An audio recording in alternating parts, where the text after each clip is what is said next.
Et jusqu'ici, l'Europe n'est pas directement impliquée dans cette guerre, mais la France, par exemple, a décidé d'envoyer des renforts militaires au Moyen-Orient. Faut-il y voir un risque de débordement du conflit dans les pays européens? Eh bien, Frédéric Varlet, Quentin Warlop nous aident à y voir plus clair. L'Europe peut-elle être la cible de l'Iran? Le pays n'hésite pas à menacer le vieux continent. Le processus qui a commencé atteindra bientôt l'Europe. Si certains pays pensent pouvoir rester tranquillement dans un coin jusqu'à la fin de cette guerre, de ce conflit, puis en tirer leur part, ils se trompent lourdement. Le feu de cette guerre est extrêmement contagieux et embrasera le monde entier.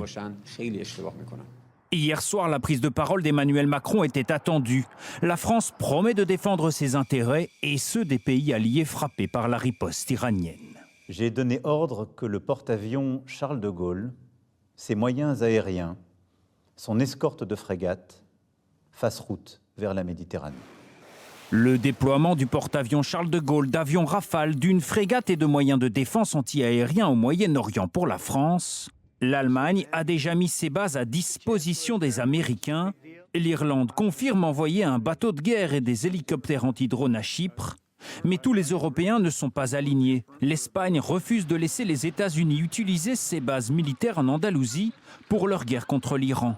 Le pays s'attire donc les foudres de Donald Trump, mais Pedro Sánchez assume.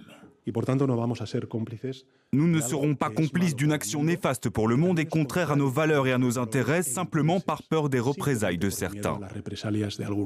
La Belgique, de son côté, n'exclut pas l'envoi de matériel et d'hommes pour des opérations défensives si une demande devait lui être faite.